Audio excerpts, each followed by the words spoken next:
O homem chega, já desfaz a natureza, tira a gente, põe represa, diz que tudo vai mudar. O São Francisco lá pra cima da Bahia diz que dia menos dia vai subir bem devagar. E passo a passo vai cumprindo a profecia do Beato que dizia que o sertão ia alagar e o sertão vai vir a mar. Dá no coração o medo que algum dia o mar também vire sertão, vai vir a mar. Dá no coração o medo que algum dia o mar também vire sertão. Fala pessoal, e aí, tudo bem?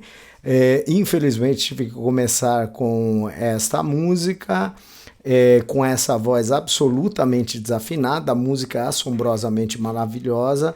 Vocês podem ouvir na versão do Sai Guarabira cantando. Recentemente foi parte de uma novela, da abertura de uma novela. A música é extraordinária. Minha interpretação é péssima, mas não julguem pela interpretação, tá? Por que eu comecei com essa música, que alguns me forçaram a cantar em sala de aula? Porque essa música, na verdade, trata de uma suposta profecia do Beato Antônio Conselheiro, certo? Que vai ser uma das personagens das revoltas rurais que marcaram a Primeira República Brasileira. Eu vou trazer aqui textos, né, de dois livros, duas obras. Obviamente existem uma série de obras, uma série de escritos. O próprio livro Os Sertões, do Euclides da Cunha, que eu faço menções a ele constantes durante a aula, né? Eu tenho a caderneta de anotações que foi publicada do Euclides da Cunha, que na verdade serviu como base para depois produzir Os Sertões, tá? Eu vou usar estes dois livros. No geral, eu pego a capa deles na internet, tá? Para ficar melhor, não ficar com essa luz, né, de fundo, mas é da Maria de Lourdes Mônaco Janotti, Sociedade Política na Primeira República, que apresenta um cenário geral da situação da Primeira República, muito interessante. E também deste livro que eu comprei relativamente recente, né, deve fazer uns 4 anos, mas que apresenta alguns avanços, alguns detalhes importantes sobre o Arraial de Canudos, né? Também conhecido como Belo Monte. Vai ser este, tá? Deixa eu ver se eu consigo tirar a luminosidade ali. Belo Monte, uma história da Guerra de Canudos, tá? Apresentam diversas noções. A gente vai ficar aqui na parte aqui do Belo Monte. Ele vai fazer uma ligação, né, importantíssima com a parte da revolta, da Guerra do Contestado, né? Ligando essas duas figuras, são importantes, né? E acabam mostrando, né, o fenômeno do beatismo, né? Dessa ideia dessas lideranças messiânicas. Começo colocando para vocês a imagem que temos, né, conforme como as duas obras, como diversas obras mostram, inclusive essas duas.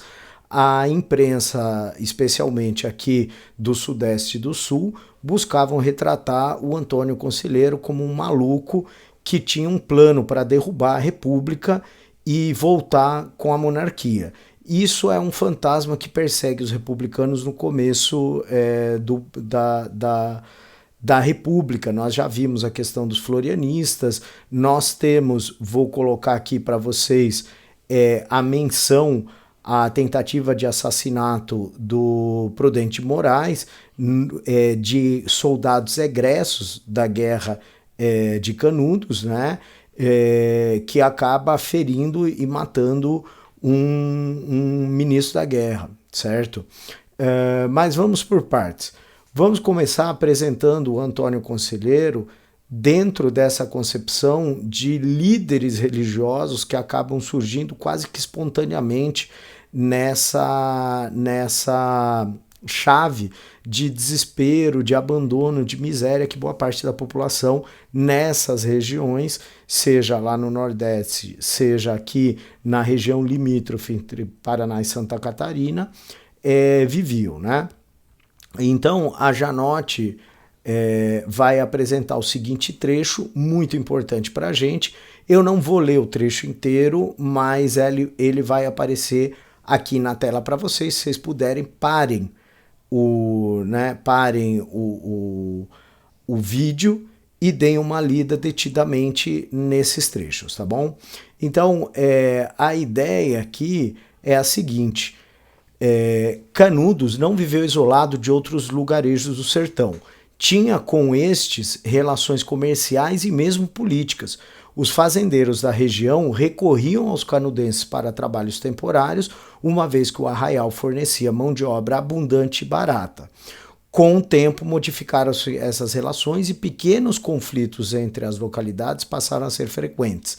A razão disso foi o crescimento de Canudos, que desorganizava a vida nas fazendas vizinhas. Estas se viam abandonadas por seus trabalhadores que, atraídos pela esperança de uma vida melhor em Canudos, para lá se mudavam, né? Então, aqui, o que é importante a gente reter desse trecho? É a ideia de que o arraial de Canudos, ele nasce das condições vulneráveis de uma população, né? Das condições precárias de uma população que acaba ficando nessa situação de vulnerabilidade e acaba encontrando no Arraial de Canudos, na comunidade de Canudos, fundada pelo Antônio Conselheiro, uma perspectiva de vida melhor, tá? Como eu disse em aula, não era simplesmente você entrar na comunidade e passar a viver uma vida de pura fruição, certo? Ao contrário, exigia-se uma dedicação aos rituais e à comunidade muito grande. Mas tendo em vista o crescimento desse arraial, que chega a contar no auge com cerca de milhares, né, de moradias, o crescimento da população mostrava que existia a possibilidade de você criar uma comunidade que se autossustentava baseados nesses princípios que os escritos que sobreviveram à Guerra de Canudos, ou seja, as anotações dos sermões, das prédicas, né, das exposições que o Antônio Conselheiro fazia e que sobraram, né, acabaram sendo encontradas depois que o exército invade o arraial, acabam dando conta de que ele, de fato, era alguém que era dedicado à vida religiosa e propunha uma visão religiosa da existência humana, tá? Isso pode parecer pouco importante, mas é isso que deu caldo, é isso que deu a liga para essas pessoas desesperadas enxergarem no Antônio Conselheiro alguém que pudesse ampará-las, né? Isso está expresso nos trechos, nessas obras e em diversas outras, tá? No entanto, houve uma manipulação e essa manipulação ela atende uma série de exigências daquele momento. Então, por exemplo, nós tínhamos uma suspeição sobre parte do exército que tentava, desde a saída do Floriano, voltar ao poder. Então você tinha uma desconfiança da presidência civil sobre parte do exército. Como está mencionado em diversas obras, a correspondência do Prudente Moraes demonstra que ele não acreditava nesse suposto golpe que o exército poderia dar para afastar os civis. No entanto, ele se aproveitava dessa desconfiança para conseguir consolidar, né, essa oligarquia ruralista no poder, certo? Além disso, nós vamos ter a informação da Janotte de que o Arraial de Canudos ele não estava isolado do resto da vida nordestina. Ao contrário, ele era um fenômeno típico dessa situação de carestia da população e de enxergar na fundação dessa comunidade uma esperança de melhoria de vida. Tá? Existem diversos estudos que remetem a essa questão dessa compra de serviço, desses negócios entre os canudenses, entre os ocupantes do Arraial de Canudos e a vizinhança. Tá? Aparentemente, o crescimento em larga escala, na verdade, virou uma cidade, né? Exatamente por isso que eu mostrei para vocês, eu apresentei o mapa do Arraial de Canudos, mostrando a grande dimensão. Imagens similares aparecem aqui na Janote, é o mesmo mapa, só que recortado de outra forma, mas é um croquis do que seria o Arraial de Canudos, tá bem? Então, o que nós temos que lembrar? As expedições, as expedições vão colocar numa situação mais drástica as Forças Armadas, especialmente o Exército no Brasil. Por quê? Porque eles são rechaçados 3 vezes, sendo que a última vez tinha um efetivo em torno de 1.500 homens que tentaram invadir e dispersar essa comunidade, e na verdade esses sertanejos conseguiram se sobrepor às forças oficiais, o que ativava uma série de gatilhos, uma série de fantasmas, uma série de preocupações existentes naquele momento.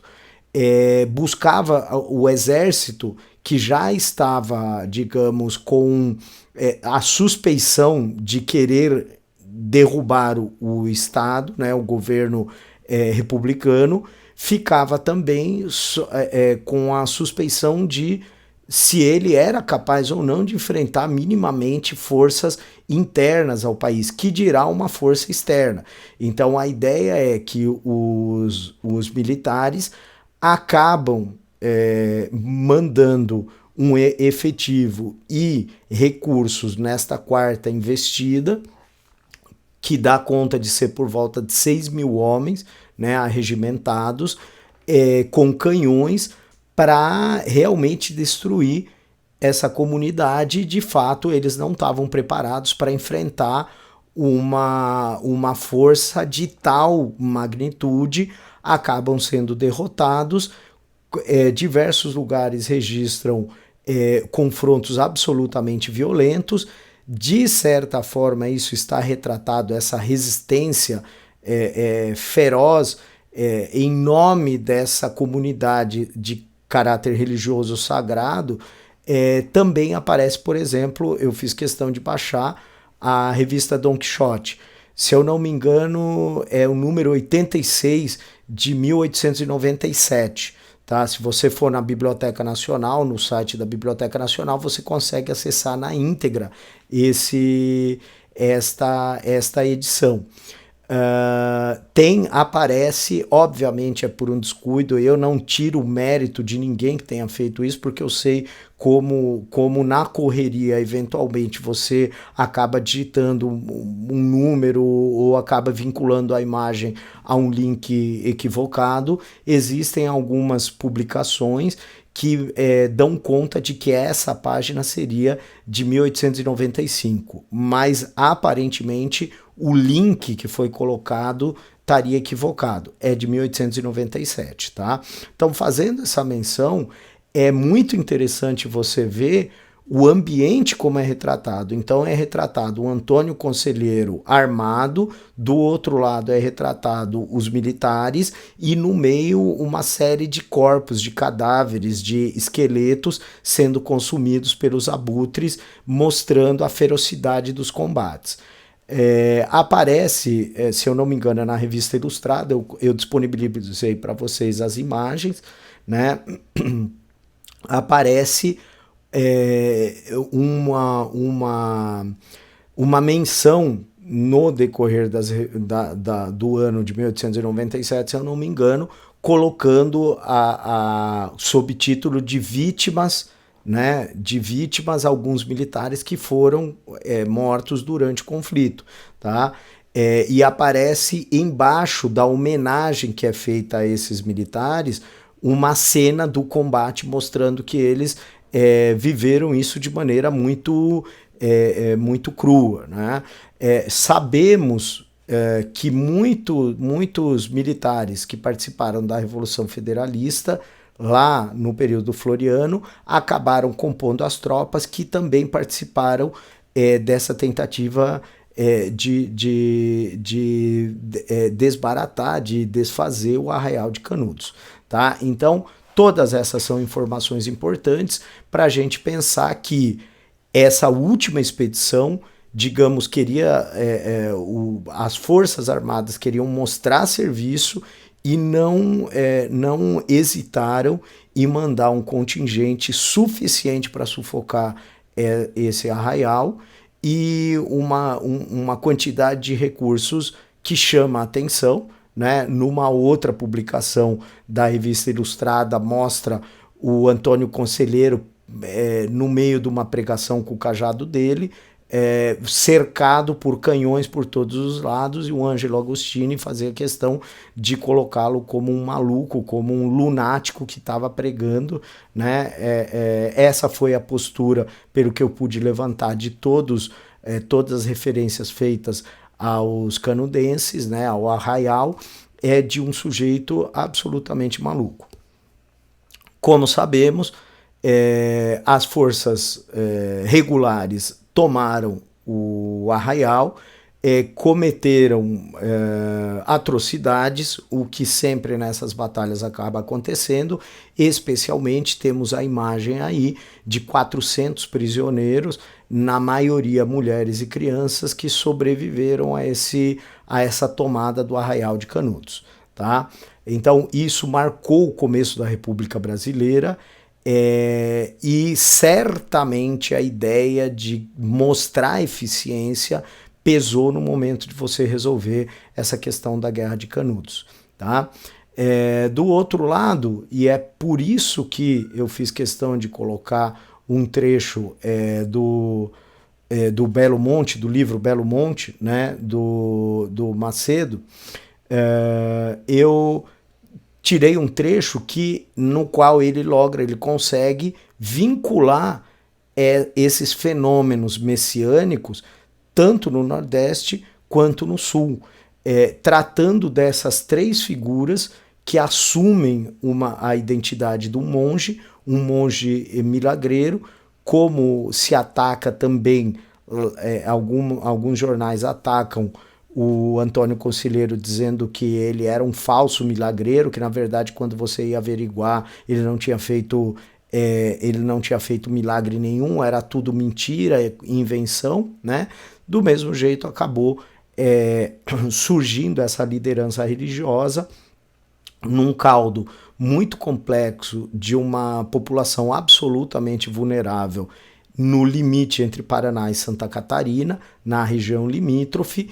É marcada pela entrada de empresas estrangeiras ferroviárias e madeireiras que vão desocupar essa área, vão expulsar os poceiros, vão criar frentes de trabalho que contratam muita gente e logo depois demitem essas pessoas.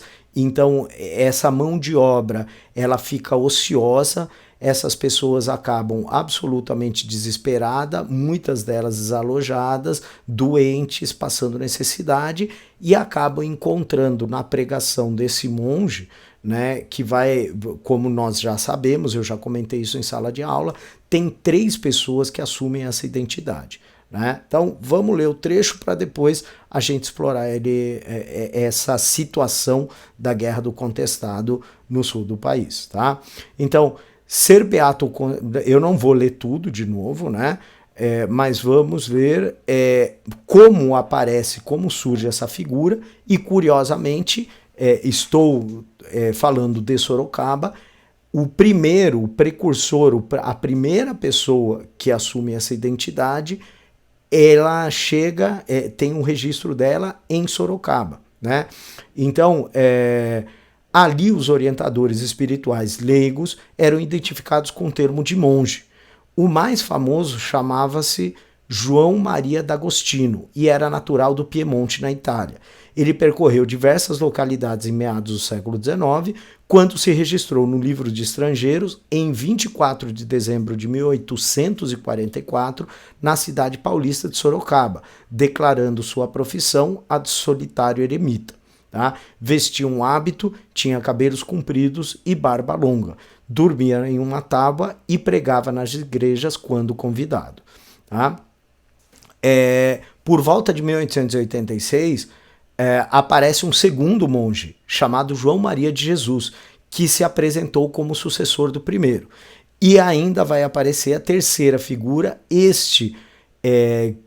Me lembro de alguns comentários em outras obras de que ele teria pelo menos os rudimentos do treinamento militar, ele teria feito parte ou da polícia, dos corpos de polícia, ou do exército como soldado raso, né? E então ele tinha uma ideia de luta, de como combater armado uma possível força que o enfrentasse. Então, finalmente, em 1911, ainda seguindo as pegadas dos anteriores, surgiu um terceiro, chamado José Maria. Seria o líder carismático religioso que catalisaria a violenta revolta camponesa de caboclos de Santa Catarina, Paraná, conhecida como Guerra do Contestado, movimento que se desenvolveu após a morte de José Maria e concluiu-se em 1916 com a morte de, no mínimo, 10 mil pessoas. Tá? Então, como surge essa liderança? Em que situação surge essa liderança no sul do país? Surge por conta da ação dessas empresas madeireiras e ferroviárias que, no acordo com o governo para implantar a ferrovia, eles ganhariam a concessão da implantação dos trilhos de trem, segundo uma obra que eu vou tentar recuperar e mostrar para vocês em sala, ou pelo menos disponibilizar para vocês. O desenho dos trilhos de trem eram, em determinados pontos, assombrosamente insanos. Por quê? Porque a empresa ganhava por quilômetro instalado de ferrovia. E, portanto, em alguns lugares, eles serpenteavam, essa ferrovia serpenteava o local de maneira absolutamente impensável. Tanto é que um aluno, se eu não me engano foi o Heitor, ele enquanto eu estava explicando, ele dizia, olha, então na verdade para você ir de um lado a outro, acabava levando 6 horas, né? Eu disse, exatamente. Por quê? Porque a ideia era ganhar cada vez mais dinheiro. Essa situação expulsou muita gente, deixou muito remorso, e essas lideranças religiosas acabavam servindo para você unir essas pessoas desesperadas nessa situação de abandono. Acabou que o último desses líderes, ele tinha a noção de forças armadas e acabou dividindo, criando, armando parte desse grupo e resistindo à investida do governo, quando os governos de ambos os lados matreiramente manipularam a população para fazer com que eles tentassem invadir o outro estado, né, dando a ideia de que eles receberiam terra lá, e acaba que eles são atacados pelos dois lados, não conseguem resistir a esses ataques de forças regulares e acabam capitulando, acabam caindo, com cenas das mais terríveis, como do mesmo tipo, ou eles chamavam de gravata, era degola, você degolar o seu inimigo, né? Então, segundo relatos, são cenas extremamente violentas, e de ambos os lados houve vítimas, tá? Então, essas são as duas grandes revoltas rurais que mostram que existiam problemas de abandono da população, de um novo capitalismo se formando, da entrada de empresas estrangeiras aqui e da maneira como isso foi feito. Tá? Voltamos então no futuro com as revoltas urbanas. Tudo de bom para vocês. Até mais. Tchau, tchau.